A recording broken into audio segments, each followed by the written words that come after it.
Yeah, this reminds me of that. Oh, I missed you so much. So I didn't. I don't know if you heard, but Opal's kind of mad at me. I was hoping you could help me win her back. Sure, yes, I have an No, idea. what he's saying is, don't do it. It's a stupid plan. Yeah. Don't. Hello, Fine, I'll play along. Don't poke the bear or Yeah. whatever. It's kind of that scenario. Just leave her alone for a little while. Oh gosh, this scene. Opal, you made it. What's this? A picnic, just for the two of us. Well, three of us. Sorry, us. So this note Pablo brought me saying you broke both of your legs was just a ruse? Maybe.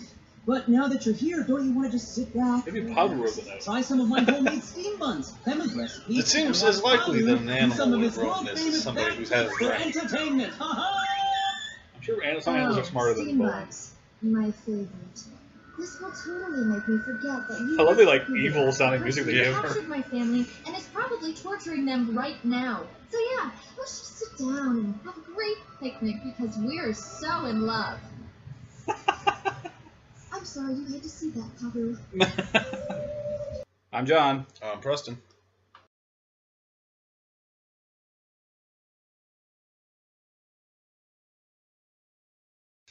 So just to recap, episode starts with Ryu, the greatest airbender that ever lived. Yeah, according to his mom. Yeah, this guy sucks. And only his mom. Only his mom. And that's it. Not even his dad. I don't think his dad even gave him. No, his dad was like, yeah, At least he's got a job. Yeah. So Ryu is doing tourists for the Spirit Wilds in Republic City. And there's not too much to say about this except, they get captured by spirit vines. Yep. And drug away to who knows where. And then it jumps to Korra playing with Naga. I really like this. She's like doing these little earth things. Kind of like Naga's chasing it. chasing it, yeah. It's kind of nice to see Korra and Naga just kind of... Naga has never really been in this season, in this series. I mean, not really. Compared to like Appa, because Appa was so necessary. It was like, well, he's like our only form of transportation. Naga's just kind of like, It's a dog. it's a dog. It doesn't really. I mean, it's cool, but it's more like her pet. More or less. It's not like a... It's not really an animal companion per se. I wish they would have given her something else. I don't know what else they could have given her though. I mean, okay. To be fair, yeah, Korra can use Naga for transportation. Then it can fight. We have seen it smack like one guy, I think, in the entire series. Smack somebody down, and also she used it to get information from the judge. She did do that. Yep. But Naga also saved Asami and Bolin in season 1. Yeah. And something else that happened too. I don't remember. But I know, like in season 2, the end of season 2, they left her behind, and then it was like, and then also in I think season 3 they didn't really. She was like seen a couple of times, but that was about it. Yeah, it wasn't. It's like she's always there, like to where Korra like doesn't see her for a long time, and then when they reunite, it's like, oh yay, yeah. Oh yeah, that character. Yeah. Yeah, definitely is not as big as like Momo and Appa in the original series. Or Appa. Just Appa. Just Appa. I like Momo. No. Momo was cute. No. It was fun to see Momo, like how they fit him in like every scene. They like would put him like on someone's head or like in the corner. Like then Opal walks up, pretty much brings up the only thing that should be talked. Well, one of the things that should be talked about. My family's captured and missing, and no one seems to care at all. And Korra says, Korra basically just gives like a generic answer. Yes. It's not really like anything. It's like, well, yeah, we care, but we can't really do anything because the writers did not allow us to do things. Our time constraints are too great. It's terrible. Because of the clip episode, we can't do anything now. No. Except for when the time is right. Then we do everything all at once. Yep. And then as they're talking, then Jinora like triple backflips, airbends into the scene like a ninja. Hey guys, guess what?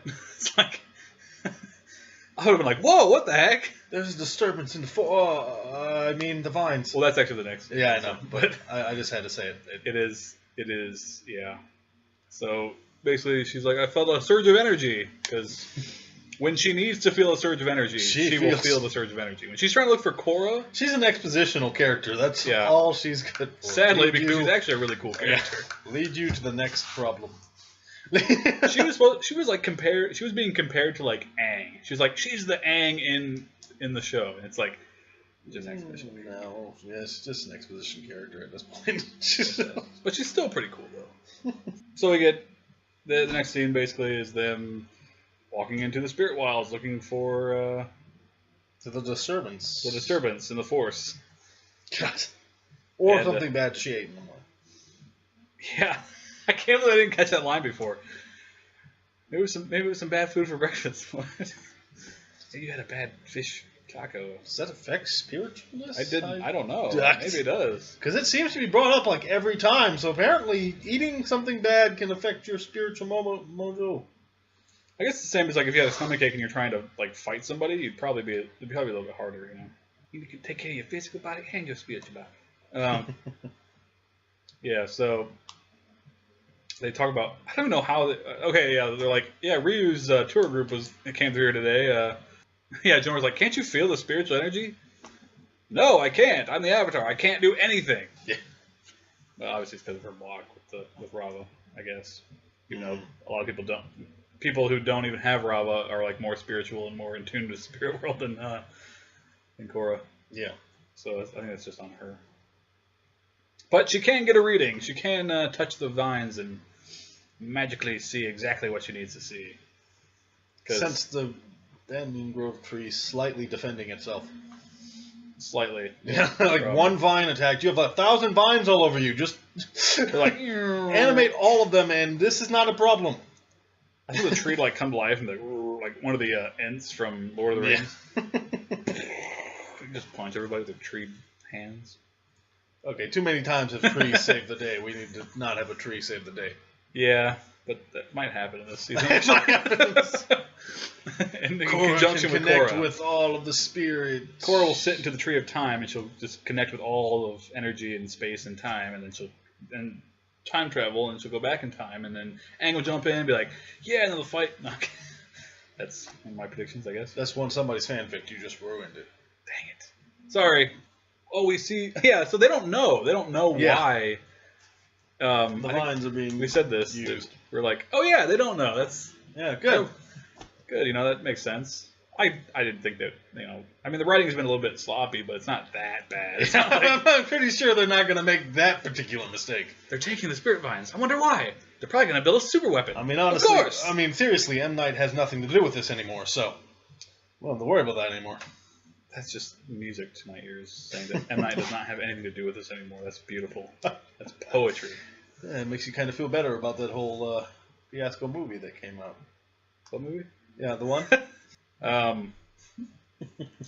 So they're like, maybe we can, you know, tell Raiko about this, and it'll convince him and the other world leaders to actually do something about Kuvira. I like how they actually said that. They're like, yeah, and finally do something about Kuvira, because we're like, honestly, if I didn't know any better, they were watching our skit when they did this. Like, we've talked about everything we've talked about gets like talked about in this episode. Maybe they can finally do something about this Kuvira problem. Maybe. I mean, they got all the time in the world. Who knows? They might do something about it. Who knows? I think we've said this maybe 20 times. Maybe how many episodes have we had? Let's see. This would be 10. This would be this would be or 10. 9. This is 9. This is 9. So we've said it about 30 times, I'd say. Yeah. Probably about 3 times each episode. Yeah, ridiculous, and it always comes up in like every episode. Yeah. Well, they're still not doing anything about it. But now it's like they're actually characters in the show are actually saying they might finally do something. Yeah, maybe there's a hope for the world. Korra says she's going to go look for Ryu. Oh, that's right. And the other two go running off to the council meeting. So we finally get the thing that we've always wanted, but has never happened. The meeting between the world leaders and, for some reason, Lin. Wu is there, and Lin. Yeah, Wu. I guess it makes more sense. Technically, he's their representative for that nation, so I guess technically he has a place there.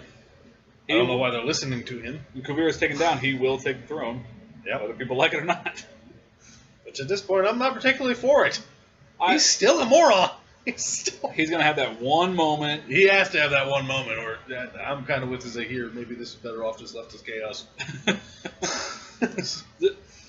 He's gonna have that moment because they have to put somebody on the throne. They're not gonna leave it like that. So basically, they're just kind of like talking about how they don't want to do anything about anything. I guess you can kind of, you know, agree with some of the things they're saying. You know, it still doesn't make any sense why it took this long. Yeah. For them to finally do something. And they didn't even do anything. They're not doing anything. They're not doing anything. That's the entire message of this entire scene is, Kuvira has the potential to make this super weapon, but still not going to do anything about it unless she actually actively comes to our border. Okay, so they're sitting there talking. Korra walks in. We get some really funny stuff from Korra here. This is actually hilarious. Unformal and everything. Yeah, it doesn't really have a lot of formality with Raikou. Yeah. But it's kind of like, Wu turns around. Oh, hey, Korra. For the record, I told Raikou to invite you. And she's just kind of like, you invited him and not me? And I forgot what Raikou said. Actually, it was Tenzin that spoke next. He said something about it's not personal and all that stuff. And oh, yeah, Tenzin kind of brings up that thing about, which kind of like is Korra's little that's kind of Korra's thing. thing is, yeah. It's just like, you know. Nobody thinks they can do anything anymore. Yeah. And in some ways, I can see why people would kind of think that way, because it's like, well, you're the Avatar. But that also goes back into that theory where I said we're not really a theory, but that comment of like, people just treat the Avatar as the solution or the grand like superpower to every solution. It's the super weapon. It's a lot like a super weapon, yeah. It's very much like the super weapon. It's like, well, we have this thing that can replace Korra. Boom. Because this is all Korra does. So that's why Korra has to do something way more elaborate than just beat the toughest guy out there. You know? Not really important, but funny that, because she's kind of saying what we're probably saying. Again, him, not me. It's kind of like, kind of just ignoring everything he just said. But why is he here? That's all I want to know. It's like, Raikou mentioned or says that, Korra, this is basically a world nation meeting. This is not a place for you, and we can't have people just barging in. Of course, as soon as he said that, and even while he was saying it, he had to see them come running up the stairs. Like he's like, I'm going to finish this statement. These idiots are going to be barging right into my comment. I realized that it was done as a humorous thing. Yeah. But also, if you actually take his comment as him talking to Korra that way, man, if I was Korra, I would have walked to him and punched him right in the face. You just have people walking in here and barging in here. Who do you think she freaking is? She's a freaking Avatar. Which, to be fair, that's the opposite side of that. Raikou has not had a lot of respect for the Avatar. Not a lot of respect for Korra. Yeah. If it was maybe like, Yeah, if it was Aang, probably, but... Aang or, an adult Aang or any adult Avatar, really, who's gone through this stuff and kind of reached the point of like... Korra's an adult, but... Yeah, but she's struggling still young through. and... She hasn't reached her point of like fully realized Avatar yet. So, yeah, they come barging in. Yeah. And Raikou, as the very intelligent man that he is, get them out of here! Because, if I saw two people that I recognized wearing muddy Earth Kingdom clothing, barging in, running in, with no weapons of... Well, I guess they're Bender. Yeah, actually, Bolin's pretty dangerous at that distance. Actually, I don't care if you grabbed him and pulled him out of there or not. He's still going to kill you. He could still kill you if you wanted to. In fact, he really didn't even have to come anywhere near you. You could just turn the entire stone building into lava. Yeah. So for him to just be like, get them out of here. I'm important. I have the rule. I say what goes on around here. Like, that's just the vibe I get from Raikou every time. Such an idiot. They're like, wait, we got top secret information. And he like stops. You probably should have started with that. Then we have a humorous thing of Bolin trying to explain exactly what's going on with the super weapon. I kind of like that they explained it this way, though, because it's kind of like... Because even Varric doesn't really explain it. No, he just says it's a super weapon. Because they really can't. They can't necessarily be like, well, actually, it's this. It's like, well, it's just a super weapon. That's all you need to know. It's going to kill a lot of people if this thing's invented. So, that's all they really needed to hear. Plus, also, they don't have a lot of time. Yeah. That's probably one of the main issues, actually. So then Korra's like, hey, does that have something to do with the spirit vines? And then, oh, I saw a vision, and oh, well, now let's do something. Oh, wait. No, let's not. Actually, I'm siding with Raikou here. They should take her out now, before she has said super weapon. That's what they should have done. Yeah. That's what they should have been doing. They should have taken her out on like 8 different occasions, but it's like... They should have took her out when she announced that she was going to start her own freaking nation. In the middle of the Republic City where she had no troops. And what the heck? Why was she allowed to walk out of that city? But we've hashed this several times. And they're even saying things like even Tenzin was like, well, she hasn't really done anything to directly attack Republic City. Yeah. What is Republic City? What do they do? What the heck is their point? I don't understand what I mean. I understand, Tenzin the pacifist, and you don't want to. The problem is that is not the solution right here. No. I can kind of even see the Fire Lords. We don't want to get into another war and all that stuff, but yeah, once this super weapon's happening, you're not going to have that option. Yeah, it's going to have to take effect for Yeah. anybody to really do anything. Yeah, they're protecting the borders. They agree on protecting the borders and stuff. For some reason. Because if they come in, you're going to stop them when they already have the at super the weapon border. blowing you guys up. Yeah. Yeah. But no. yeah, that's the solution to the Because problem. they got to have a conflict. Because if all the world powers, if the Fire Nation, even just the Fire Nation and Republic City together came together, they probably could take out or at least keep Kuvira back at some point, or to some extent. They got to do something. They can make some kind of dent into her forces. Yeah. So I don't understand. I don't know. Goodness. But at least something is kind of being done. Sort of. Not really at all. I think we're going to come to the conclusion that nothing's really going to be done until it's too late. Until it's That's too when late. it's gonna That's happen. kind of what's happening here. It's just taking a very long time. Yep. I kind of wish they would have started attacking already. Doom. Next episode probably be. An attack. Yeah. So after the super duper constructive meeting, Meeting where nothing changed. nothing happened except Azumi talked. Yeah. That was very. That was cool. That was awesome. He said, I don't know what she even said, but it was awesome. I don't know who the voice actor is. It's not like they got somebody from like a previous Avatar or anything. No. Just some random chick. It's like, oh, the Fire Lord's actually going to do something, sort of. Where's Zuko? Dang it! Zuko did crap. He like freaking got on his dragon and went to go stop freaking Red Lotus By himself. Like, that's by crazy. himself. He's like, yeah, I lived in a time where we actually did crap. Not so much with the dragon, but hey. No, but hey, even better. So we get kind of Opal and Bolin's little talk thing where Bolin makes an argument for her. I don't. Yeah. He basically just kind of comes to terms with like everything that has happened. Yeah, he just says all of what has happened, and he kind of gets the point that this was a bad idea. This was not. Yeah, it sounds terrible when we say it all together like that. It's funny. Although I give him a lot more credit than that. It's not like he intentionally knew what was happening until he was already out of there. Yeah. It wasn't like he stuck around to intentionally, or he wasn't even with them whenever Zafu fell. Yeah.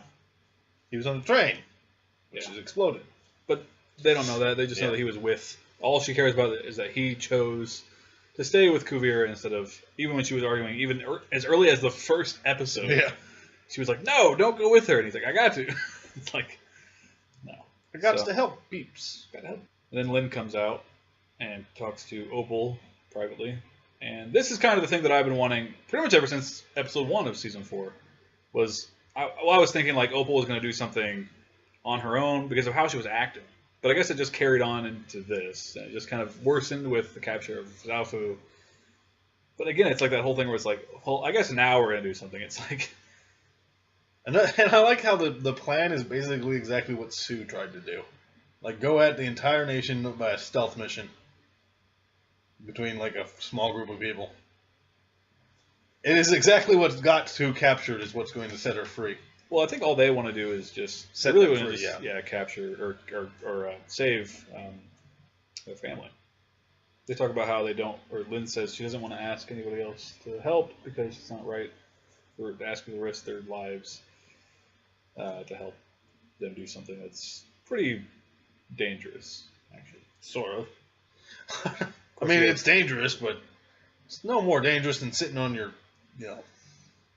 thumb and and waiting for the super weapon to make it to your door. It'd be like if your family was captured by ISIS. It's like ISIS had your family, and you and your brother were like, well, we got to go in there. We got to save our family. that seems a little bit crazy. Yeah. I kind of see it like that. And then you came to me and were like, hey, can you help me out with this? And I'd be like, that sounds very dangerous. To be fair, I would help. If it makes you feel any better. But you probably would think the same thing. You'd be like, I don't really want to ask people to basically risk their lives to come help do this. Especially since I'm pretty sure we have no chance against ISIS. Yeah. I'm a little bit out of shape to be hunting down ISIS. Even if you had awesome tactics and really cool weapons. Yeah. That still not which kind of Lynn and Opal kind of do in a way have that. They're both skilled and they're bending. They're that kind of mix of bending stuff. Whatever. Either way, they're going to do it on their own. That's what they're trying to get at. And then we get the actual reunion. Yeah. So Bolin basically says to Korra and Mako the thing that we have said on multiple occasions. Bolin is an idiot. Yep. And he has now said that he is an idiot. He's just an idiot. There's no other way to put it. And it's kind of funny that Mako kind of nah, you were just doing what you thought was right. Yeah. Which I guess is true, but that doesn't make you any less of an idiot because some of it was kind of very blatant, especially when Kuvira started actually coming to him personally. Yeah. And saying, "Oh no, that's just tough rhetoric," or "Oh no, this is just a show strength and everything." It's like, no, man, come on, use your freaking brain. And Korra says, this is kind of the thing that kind of stays with her, has been with her, but it really is kind of more emphasized in this episode, which is, everyone just kind of thinks she's about useless. Useless, yeah. That she was, just because she got her butt kicked by Kuvira, she's pretty much like, oh well, you need to rest a little bit more. You're not really ready to face some of the bigger issues. Yeah. You can go say woo, that's fine. Yeah. But you can't really do anything, even though you have a really cool spirit vine power that no one else has apparently. At least not here anyway. You could probably be useful in that aspect. You can find everybody. Yeah. And they just kind of hug it out. Yeah, they just get a big hug going. Oh man, makes everybody feel better. You guys are the best. You guys are just true friends and brother. My little companion. You're the best. I mean, it's true. They've been through a lot. The past few years, and I think they're a lot more understanding than Opal is. Yeah. Way more understanding. I guess she's under a lot of stress at the moment. She definitely is. That's understandable. Again, a character like Opal, all these characters have so much depth and so much realism to them and everything, and you really want to see inside their world and in their lives and stuff. And we only get we get the surface of everything, and I hate it. I hate it so much. I just wish they would have had more time, more episodes. I'm going to be saying that every episode probably, so. Mm-hmm. I've been saying that every episode. So, Zenora's looking for Ryu, or anything. She finds Camera, and then gets attacked by vines. Yep. And doesn't get away. Yep. The vines fight harder to capture her. I just made the point, but I'm going to do it again. Fight harder to capture her than to protect the Banyan Grove tree. I'm not really sure. They're just oh, here's another vine. And it goes away for a little while. But still, yeah, you have a point. Why are they not fighting that more? hard? They're doing nothing. I mean, they can pull a bison out of the air, which probably has a lot of force. Also can make a tornado. I don't understand that at all. Didn't understand that, but it did it. Before it was cool before the Airbenders did it. They're like, well, I almost wonder if they were going to do something like that, and they kind of decided not to do it in the end. Because that doesn't make any sense. It really kind of doesn't. But it was a gas pocket open up, and it farted a tornado out. What happened? The vines swung around real fast and actually literally caused a tornado. That never will happen. Yeah. They were in a little propeller. The spirit of the thing used airbending. You have a problem with that? But yeah, either way, it's not really fighting back at all. It's like, yeah, just cut me up. Okay, then. No. And it kind of tickles a little. But we'll fight people in the freaking Republic City. Capture a whole bunch of useless people. And Janora. Did not mean to imply that Janora was useless. I'm just talking about the rest of the other people. Even though we did say that pretty much earlier on in this episode.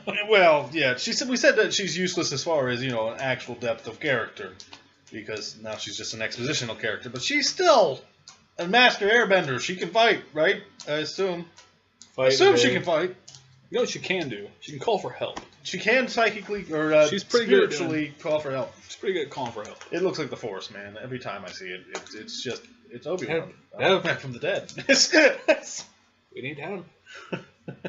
That's basically it. She calls for help. Yeah, Korra and Mako. Mako. Yeah. That's about it. Yep. They looking surprised. Oh no! Crap! Yeah. Like, oh crap. We were like planning on not even doing anything today. Dang it. Well, there goes that whole plan. Dang, we're gonna relax. Possibly save Wu again. I'm sure he needs it. Yeah.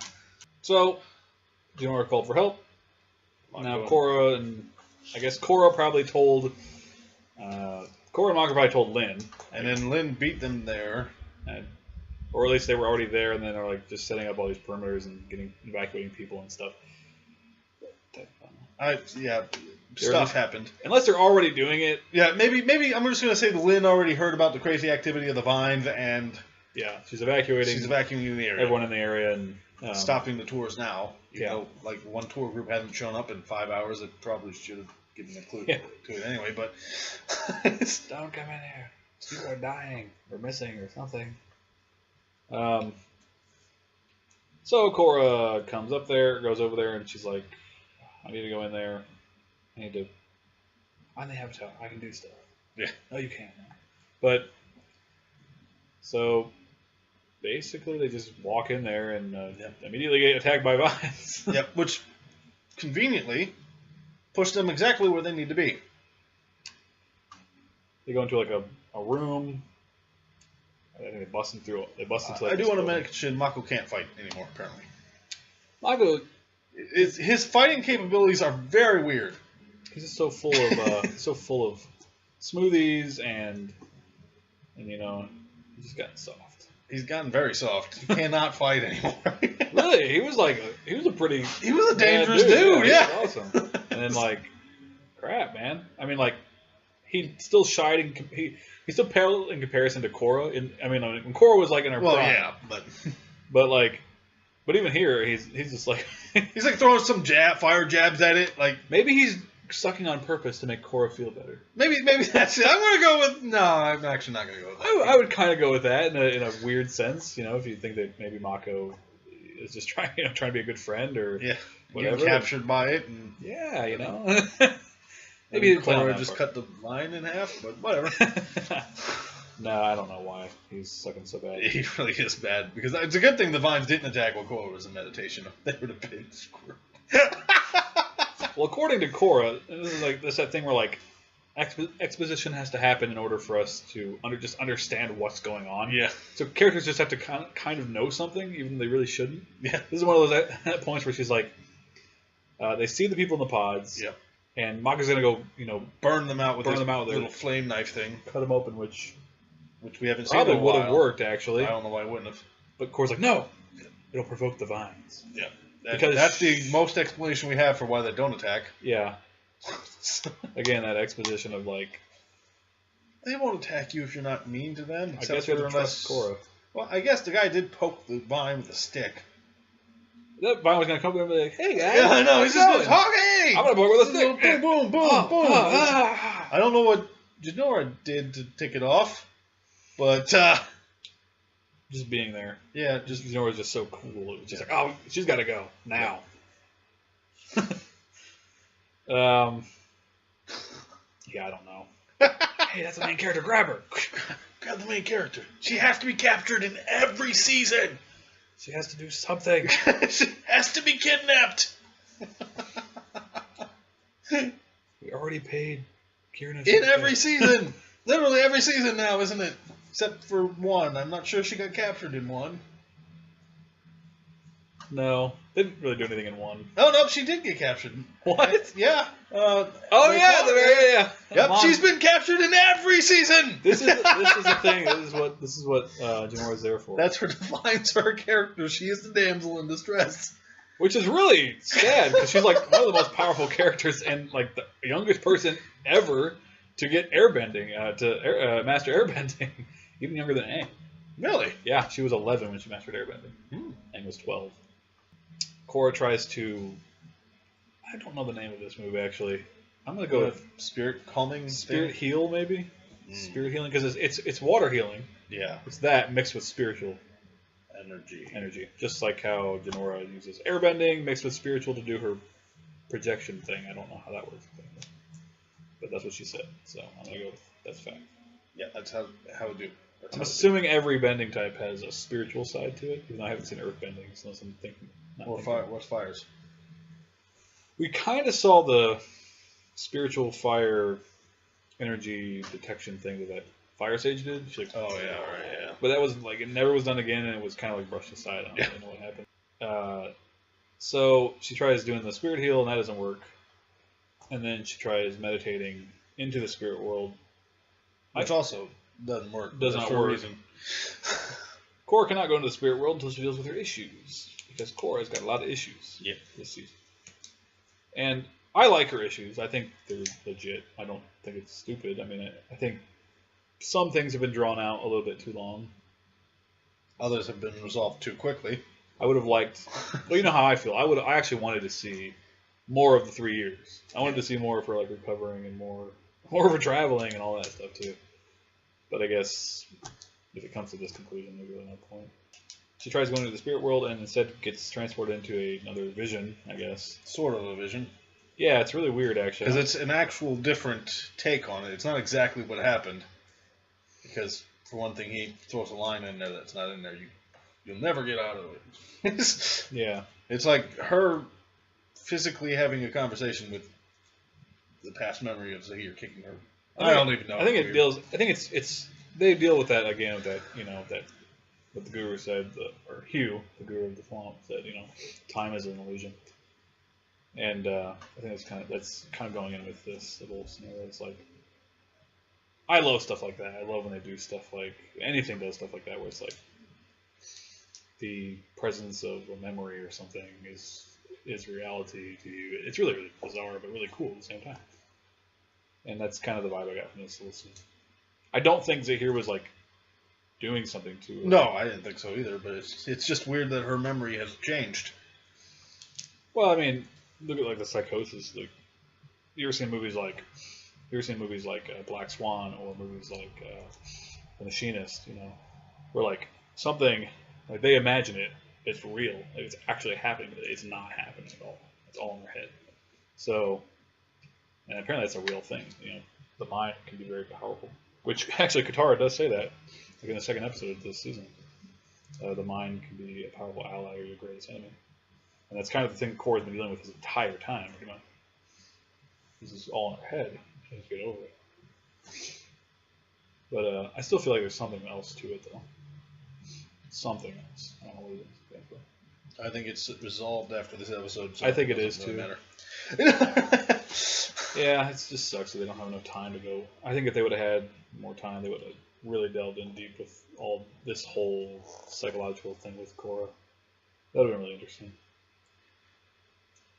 And because of that, I don't think we're not gonna get the feeling of like completeness. I think or we're always gonna look back on it and be like, man, I wish they would have done this, or I wish they would have done that.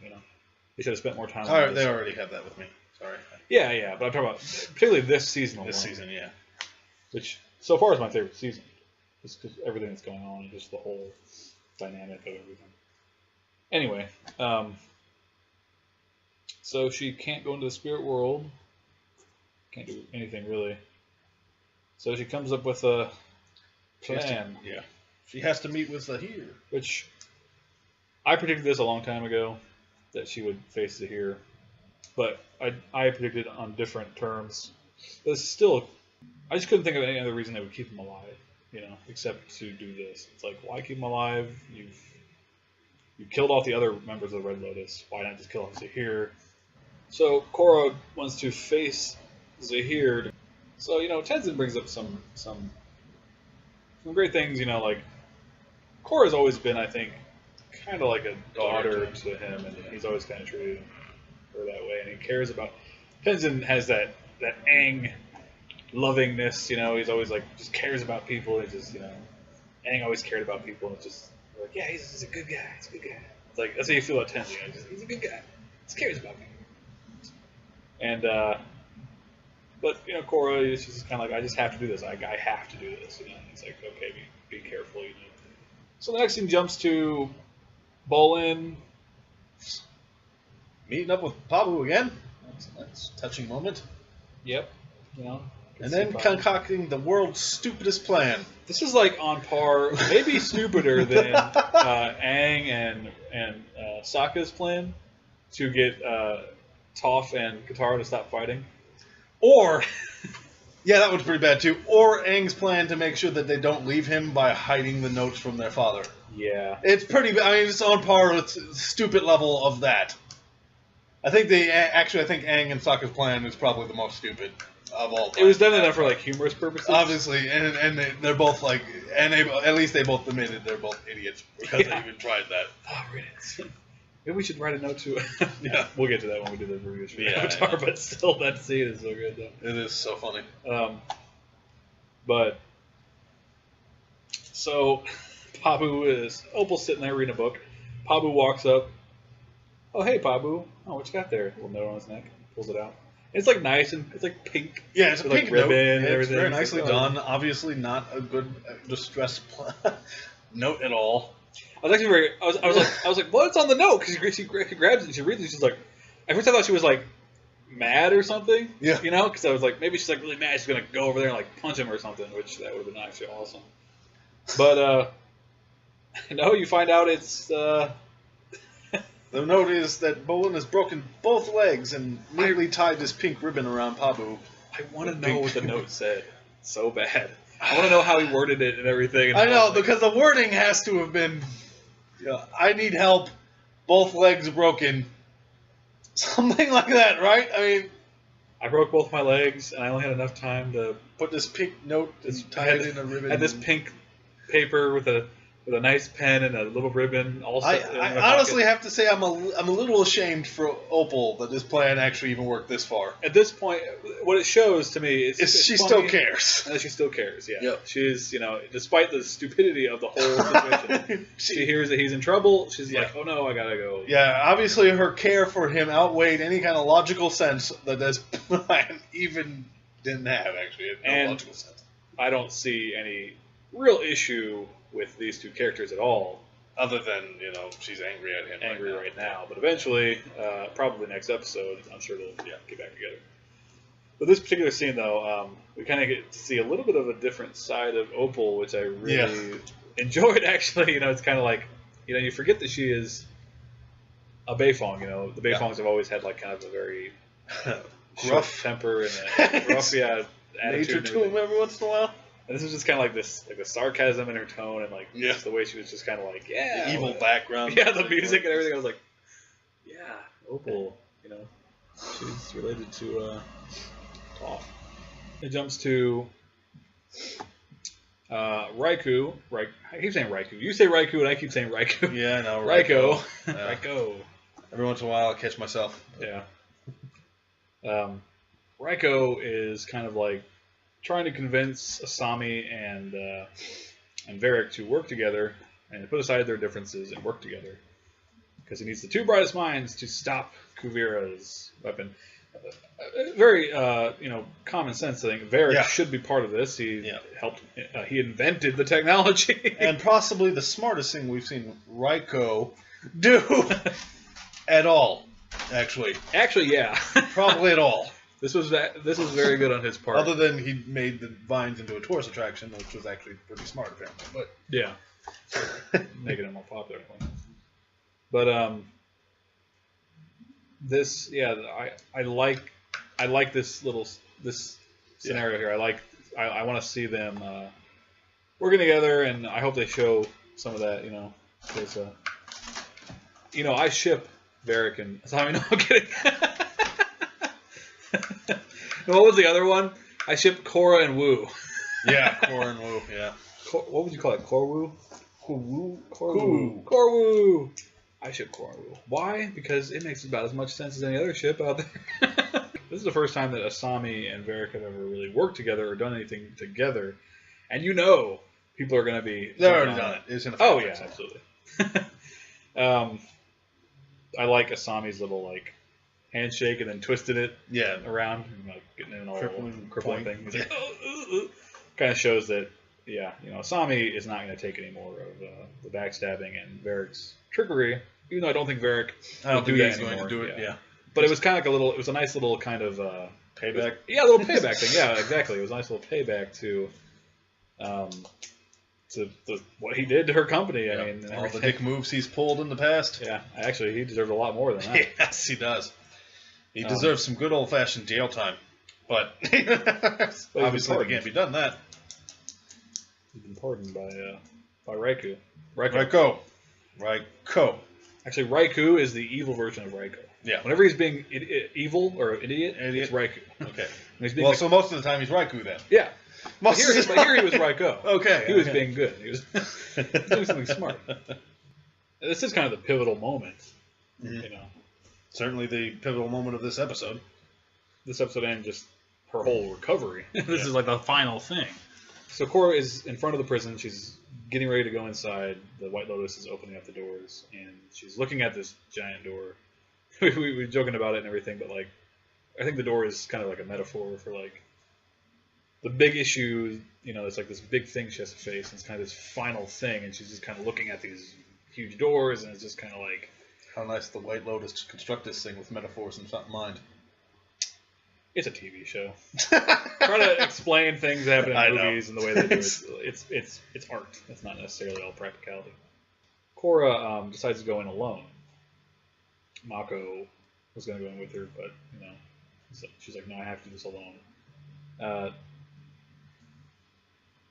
I ultimately am happy with how they did this whole scene, but again, like I wish they would have dealt with it in a little bit of a different way.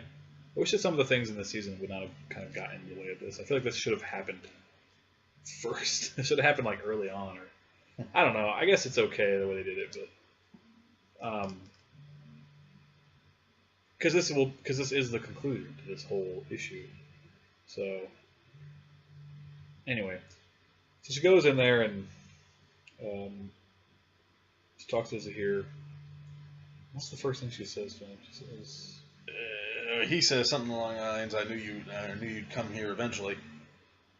Yeah, kind of reiterating that whole thing of like how everybody knows what Korra needs besides Korra. Yeah, besides herself. It's like, you know, that to me is realistic. Actually, you know, not everyone's going to be ready to be the Avatar. Not everyone's necessarily at first fit to be the Avatar, and that's certainly been Korra's case. Even fans of the show are like, why is she so stupid? Why can't she learn anything? What the crap is going on here? It's like, that's obviously the character they wanted to make.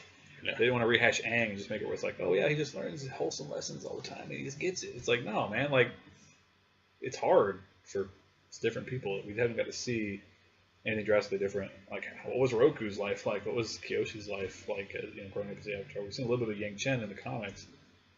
But, like, I don't know. It's more interesting to me to see how every individual Avatar deals with becoming the Avatar. It's really interesting to me. Which is why they could make Avatar series for the end of time, and I'd be okay with that because it's interesting to me. I think Korra says something like, I thought, you know, if I saw you chained up. She pretty much kind of rehashes that whole statement of like... That's before she gets into the door whenever she says that... She comes in there and says to him, like, you have no more power over me or something. Oh, yeah. I'm not afraid of you.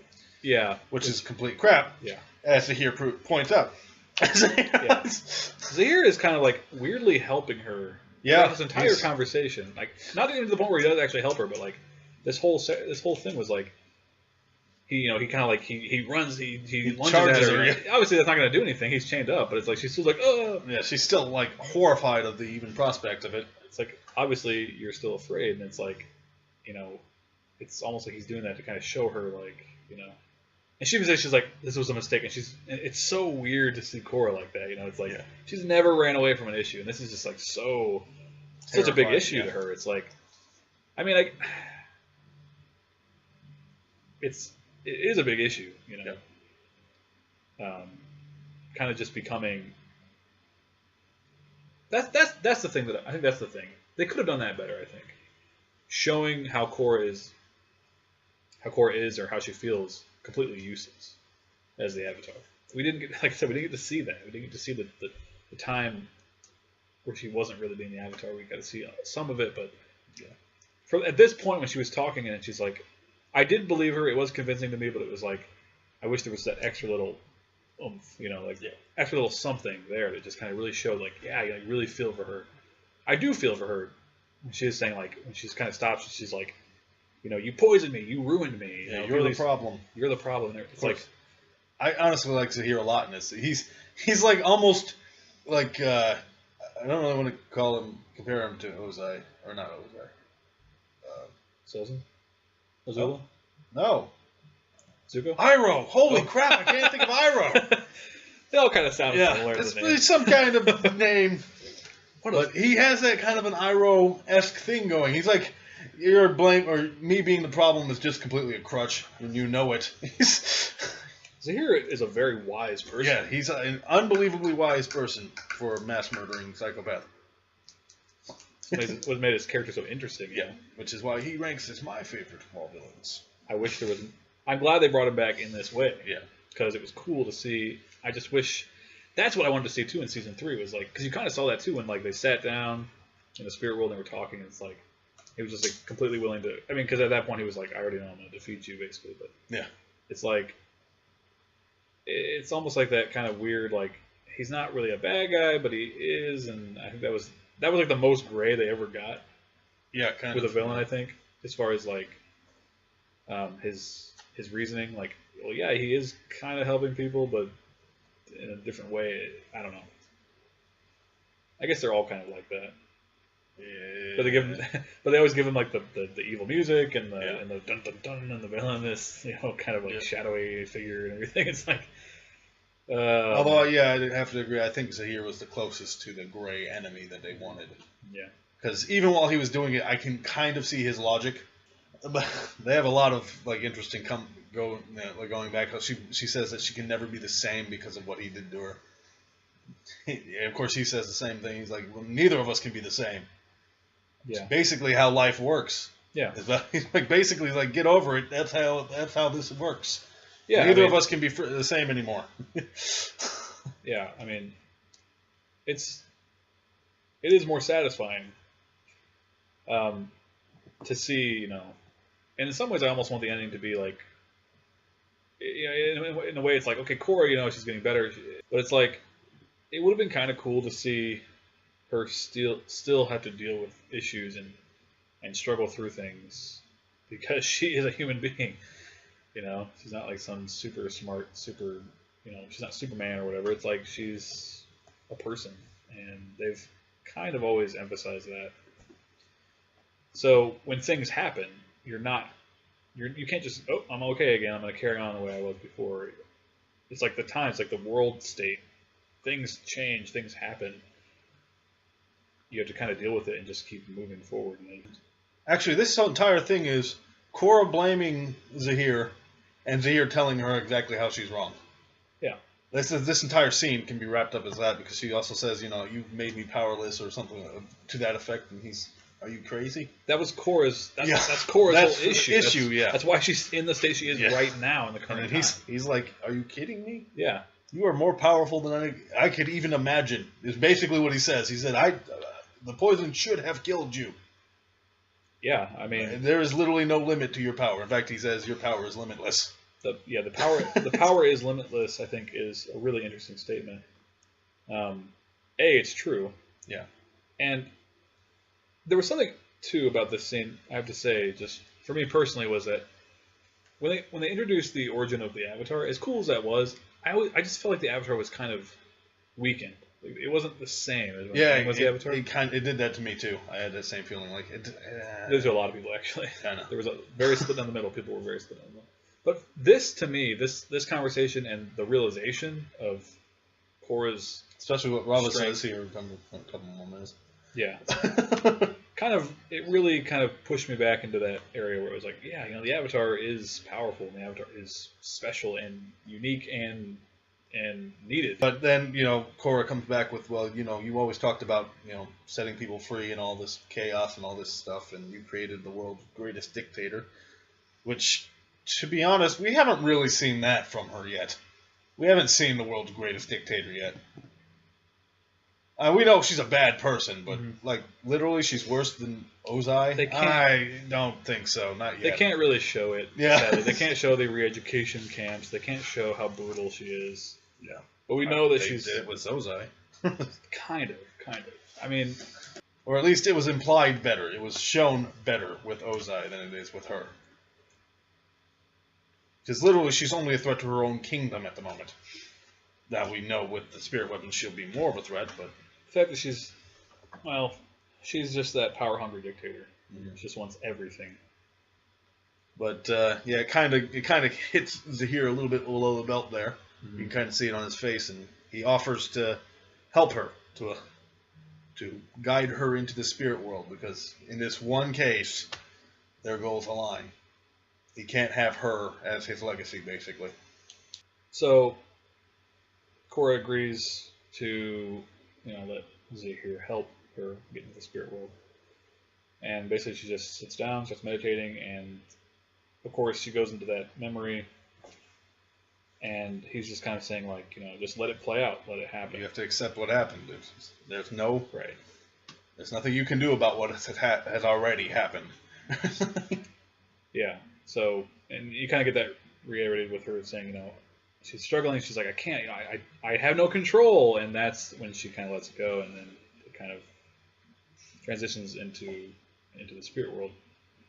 But you kind of said what I was going to say about, that whole thing, which was she has to accept it, Yeah. You thought that was weird, but it was more about her just accepting that this has happened to her. And we kind of, actually, Aang did go through that with the Guru, with Guru Pratik. He said, like, when they were opening up the chakras and everything, it was kind of like, I forgot which one it was, but he's like, you have to accept that these things have happened, but, And then let him go. That was with I forget which one it was, but it was his people dying. Yeah. And it transitions into something else. And it's kind of the whole idea. If you go with different... They base the show on different Eastern philosophies and things, so you can kind of base it on some of that.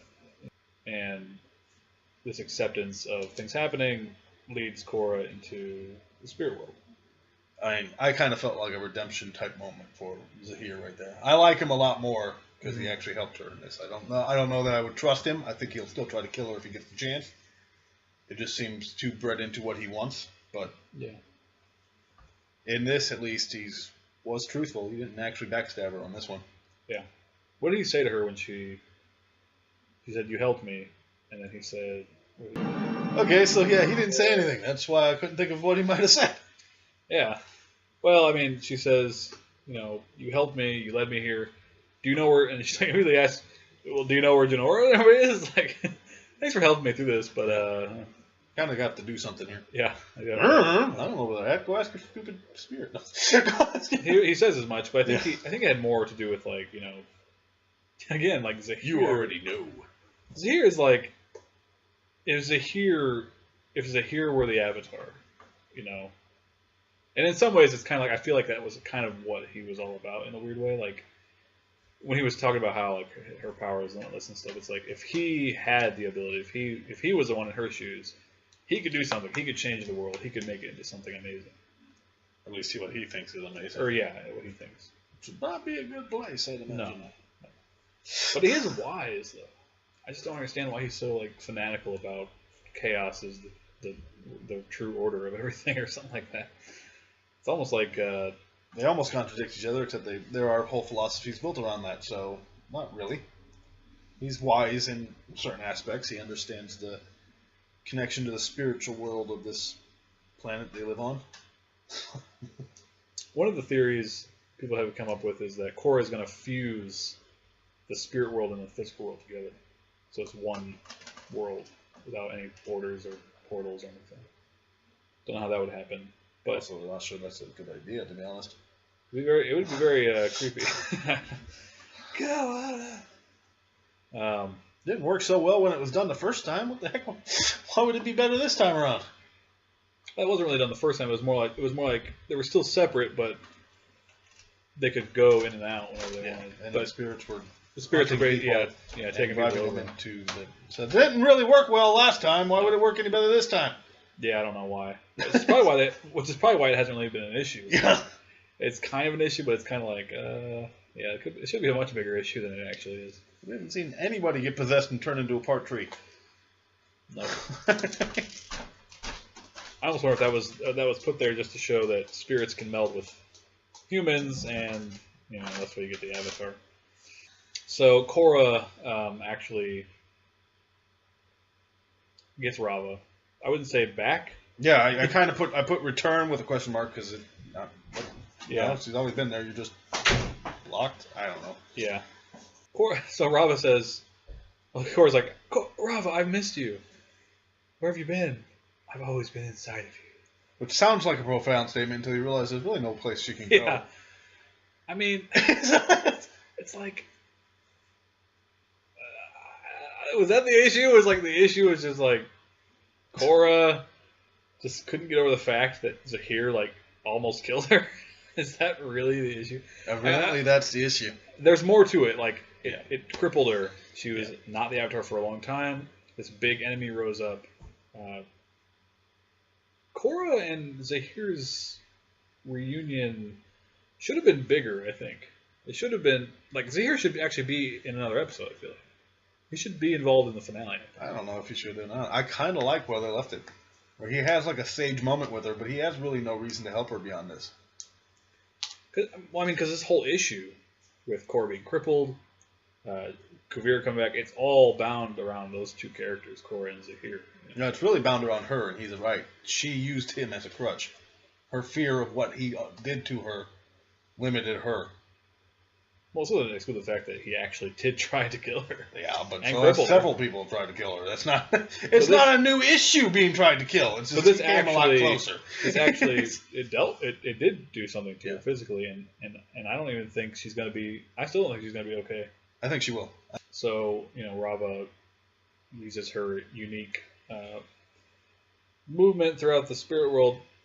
I'm assuming it's only Rava because nobody else could do it, and when Unalaq got Vatu, then he was able to move like that too. So it's just these two spirits that can move like this through the spirit world, I'm assuming. Well, I don't know how the spirit world works. I don't know either. It's weird science. Yeah. If you call it science. It's not science. Yeah. It's the spirit. I mean, not magic. It's not magic. It's not magic. Jeez. It just principles a lot like magic, where it's unexplainable. Yeah. That's an explanation. A spirity explanation. Yeah. So she zooms right on over there to this area that is very unique. It looks a lot like the pods, except it's just one big pod. Yeah. With all of them kind of floating in the bubble. But same thing, same color. But what's really interesting is the vines exist in the spirit world. That the fact that this spirit vine can even pull you into the spirit world tells me that it probably originates from the spirit world. Yeah. Although it does it in a weird fashion, because, like I said, Sokka gets yanked into it. His physical body goes into the spirit world. This thing just pulled your spirit into it and trapped your body in a pod. Well, you say Sokka, I don't think he didn't go to the spirit world in the swamp. No, but it was a spirit that yanked him into the spirit world. Oh, okay, I see. It literally yanked his entire physical body into the spirit world. This thing does it with just your spirit. Maybe certain spirits are different, just like how evidently Vatu and Rava are different from other spirits. Maybe every spirit has their own kind of. Only I can think of is it's just a really weird, bizarre place that I don't want to say anything goes, but it's kind of like an anything goes. It's kind of whatever we feel like should happen, this is what's going to happen, But But anyway, this whole thing with the vines, the Banyan Grove tree, this spirit pods, all this stuff, I think is going to all come into play for the finale, for the ending of this series. Yeah, so she gets, she basically just does her. It's almost like the spirit portals. She like touches it. Well, yeah, but she's connected to all. We forgot about that. Mm. Yes, the energy bending statement. How can I do anything? I don't have my my bending. Yes, but you can still energy bend. Yeah, the energy within. Bend the energy within. The energy bending.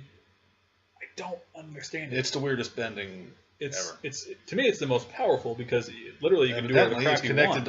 She even says you're connected to all spiritual energy while you're here. But I think that's just her. Yeah. Oh, I would assume it's just her. Yeah. A lot of things are just the Avatar. I'm kind of looked at it here. Just kill the Avatar. Be done with this. This is creepy powerful. Yeah, this is weird. Good thing Korra's good, not bad. Yeah, yeah. Good thing it's not, Vatu that actually was able to possess a person.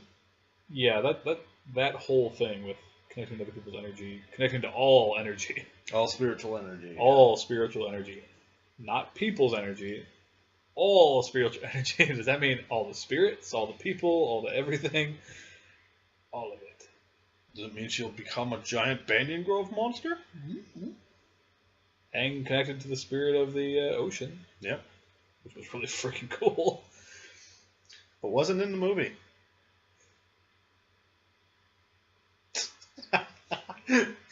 Just seeing the dismay on your face is worth every time I mention it. Because I feel the pain, but it's more fun to watch you suffer through it too. Actually, I've got to the point now where I just laugh at it. I know, yeah. It's just so stupid. But yeah, apparently without any kind of lesson on this, she just walks over, again, in Korra's fashion of just doing things, touches the bubble, and it works. I mean, there could be like a universal kind of idea behind energy bending. It's like, she's already done it before.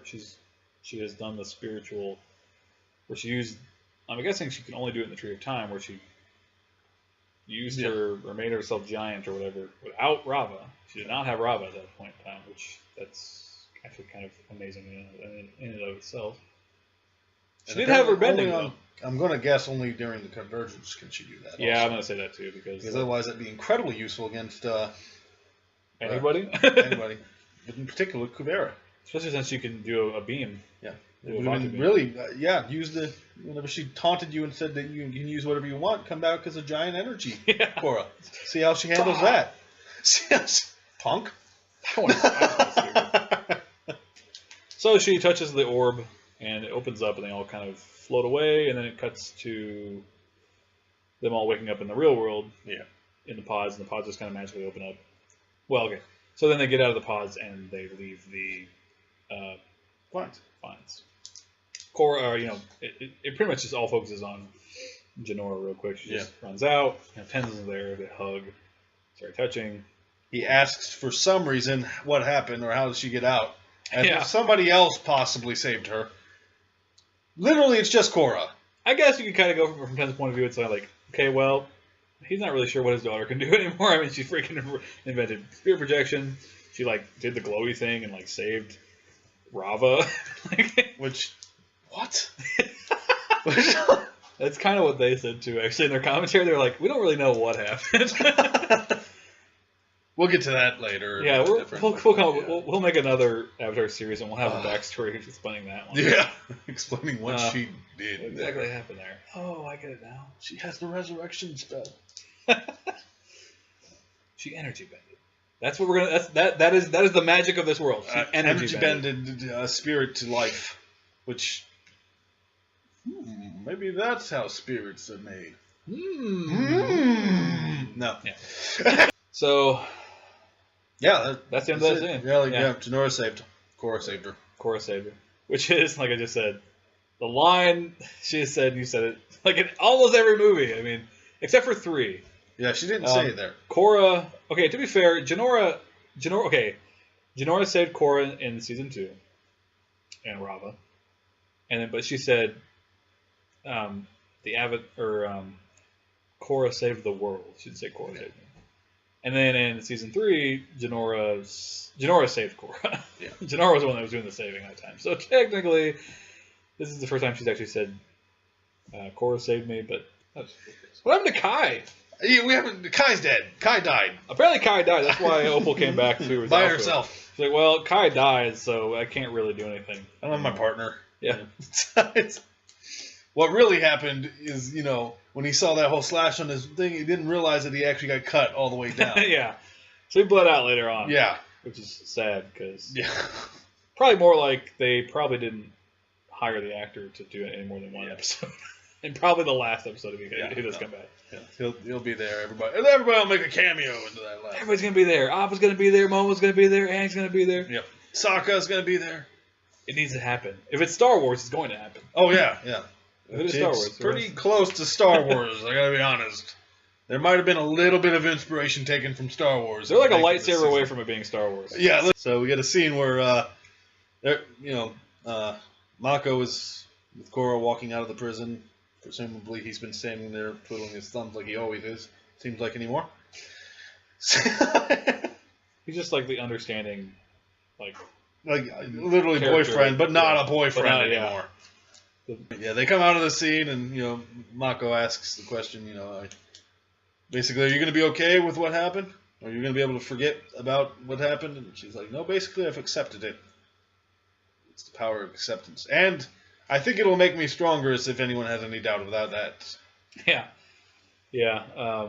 Like you were saying, it's the conclusion to the whole thing. Yeah. Even though I want more, I don't think there's wanted any more. I don't think we'll see Zahir again. There's honestly don't. 4 more episodes left. If they want to bring him back, it's going to be for some weird. Maybe it'll be a dance number at the end. We'll just have him in chains.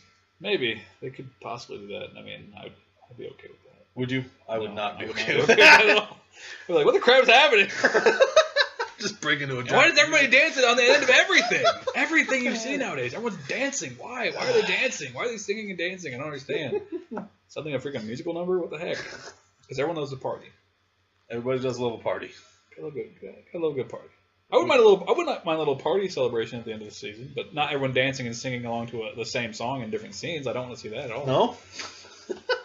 I mean, one big group like Broadway production is yeah. Everyone. If they want to do that extra, like for like a DVD extra thing, sure, but not in the actual season. I don't want to see that. Don't. Do not want. She accepts what has happened to her, and she thinks it'll make her stronger. That's just poor foreshadowing. Come on, people. Yeah. Of course, it makes her stronger. Yeah. I hope so, because we haven't seen anything in this season at all. I mean, if they're gonna do it, they better do it right. Dang it! I want to see Korra actually fight some people, and actually, I want to see Team Avatar be able to fight again. Like Asami's the only one we've seen that actually kept her skill. Bolin. Yeah, Bolin, but Bolin can't fight as hardcore as he really should be able to. True. He can't. You kill too many people. Not that stopped Toph ever, but no, Toph was killing people left and right. I know. Yeah, there's a lot of dead people with Toph. And they're apologizing, like, yeah, they didn't hear you. Their heads were smashed. But okay, so we get the last scene, which is the kind of prelude to the next episode. Yeah. Lynn and Opal are packing to go, and Bolin runs up, and this is actually, I really like this scene. This was like a really good, genuine thing. It was honest, and it didn't make him sound like an idiot. Yeah, which is very rare in dialogue coming from Bolin. He basically just says, he knows there's nothing he can do or say that will win her back. But it doesn't mean he's going to stop trying. Yeah, because he loves her, and that's almost verbatim exactly what he said, actually. Actually, yeah. And Opal, genuinely, says, thanks for saying all that. And says there's one thing you can say or do, but I'm thinking the whole offering him along means that he's already won you back. Basically, you could use the help of the only lava bender. Yeah. Yeah. Or the only known lava bender. I don't know. Toph might lava bend. I don't know why she shouldn't be able to. I hope so, because Toph's awesome. She doesn't really need She doesn't need to. She can just she can probably mud bend someone to death. Or crush them with a metal plate. Or use actual earthbending to kill somebody. Like she did in the original series. A lot. But nobody does. A lot. See, what Bolin's problem is he's a pro bender. Yeah. He learned to not kill people Yeah. with bending. And she was taught by badger moles, which probably kill a lot of things when they're moving around. Very different situation. Yeah. Avatar to Korra. The world is so soft now. They're so used lame. to. They're so used to non-war times. Yeah. Kind of makes sense, actually. Kinda. I think what I wanted to point out was Bolin's kind of serious look on his face at the end there, kind of like he's all for it, I guess. Yeah, there's pretty much no doubt in my mind he'll be with them. Of course, I've seen the clip, so I know he is with them. I guess we could just go into the clip. The clip, yeah. So the next episode is called. I don't know what the next episode's called. Crap! Really? I forgot to look it up. Yeah, I don't know either. It's basically exactly what everybody wanted and more. Yeah, we got. They're scoping out the camp and all that stuff. They noticed that Taofu's walls have been ripped down, which we already knew as much from previous Kubira episode, saying. yeah. Ripped down the walls. Dismantle the domes. Yeah. Why would she dismantle the domes? That's what Lynn asks. Opal asked that. Is that Opal? Yeah. Well, I don't know. Yeah. Yeah, Lynn doesn't have any actual dialogue or reason to be here, right? Maybe like she's gonna mount the weapon in Zaofu and like launch it into space. Then actually turn it into like a giant dome. Build it in a giant dome. And then she can fire it and it can destroy the planet. Something. And then Yoda will mention it. She'll be like Dr. Evil. She'll be like, I'm gonna blow up your planet unless you give me $1 billion! Or blow up your state or whatever. Unless you give me $1 billion. I am very curious to see what she's gonna do with that weapon though, because we said this before. Why does she even need it? Yeah, I don't get it.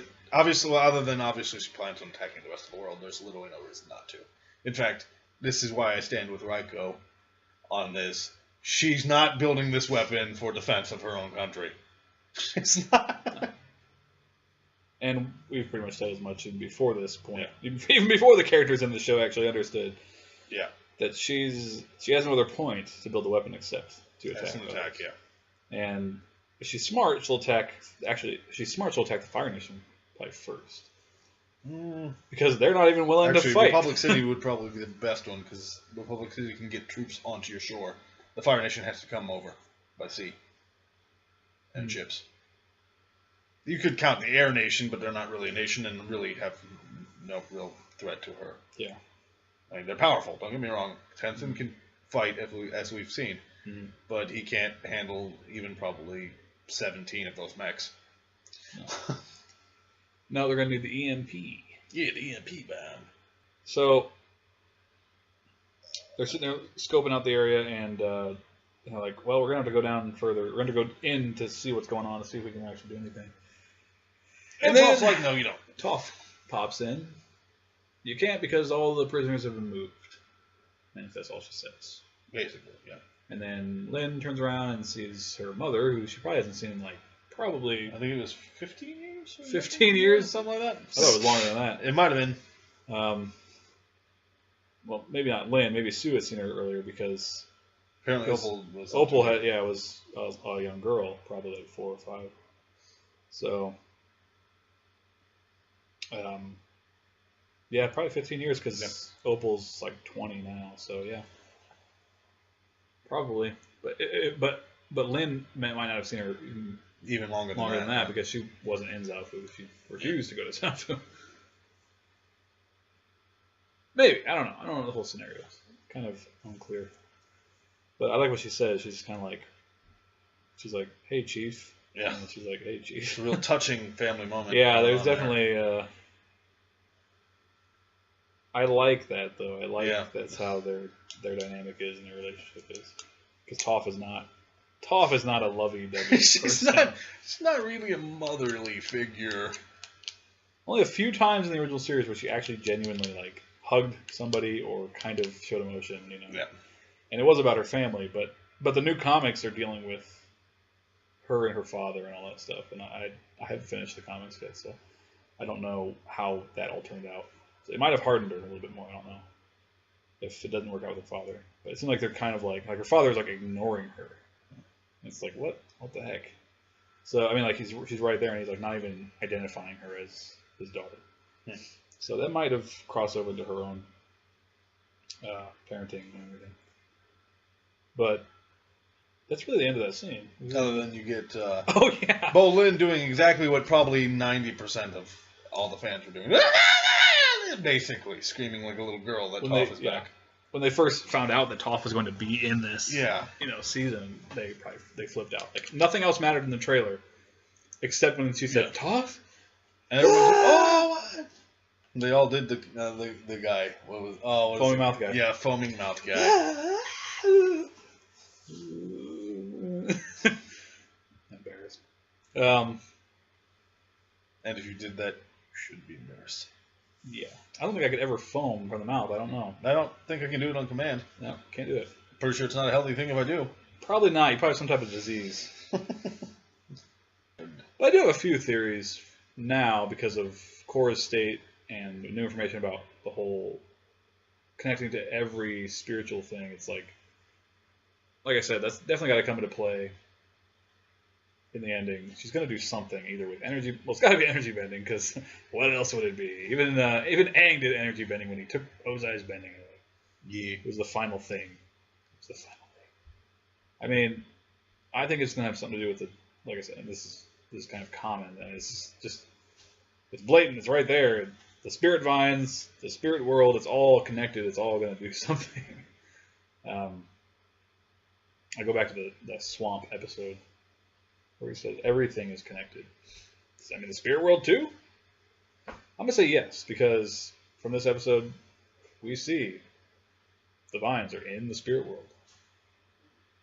Korra can connect to all spirit from the spirit world. It's like you're just setting all this stuff up for like something crazy spirit bending thing. But what she will do specifically, I have no idea. I already know. What She's going to pull Kung Fu Panda and bounce that crap back. Yep. Like that? Yeah, basically like that. So one of the theories that I had was because they didn't kill Ozai in Avatar, and that was like one of the biggest issues, and some people were like, what, that's stupid, they should have just killed him, that's dumb. That they might just kill off Kuvira this season. She might just get axed. Yeah. I mean, I wouldn't be that surprised if they did do it. Not because I'm like, I really want my theory to come true. I'm just saying like, I honestly think she's not even going to be the big issue. Like she is, she's the one controlling it, but I think they're going to defeat her without even having to really fight her. I mean, obviously she's going to fight her, but well, sadly, the creators already said that the main conflict is not going to be it's not going to be solved with bending. Mm-hmm. So, energy bending. Ah, that's not the same, right? No, it's going to be her army's going to turn against her. Well, there's 4 more episodes left. 2 normal ones. And the finale. The finale will be on December 19th. So mark it in your calendars. Be there or be a non-cool person who does not watch Korra. But I know I'll be there watching Korra. Let us know in the comments what you guys thought of the episode. And what do you guys think this whole spirit connectivity thing is going to go for the finale. Thanks for watching. Bye. Bye.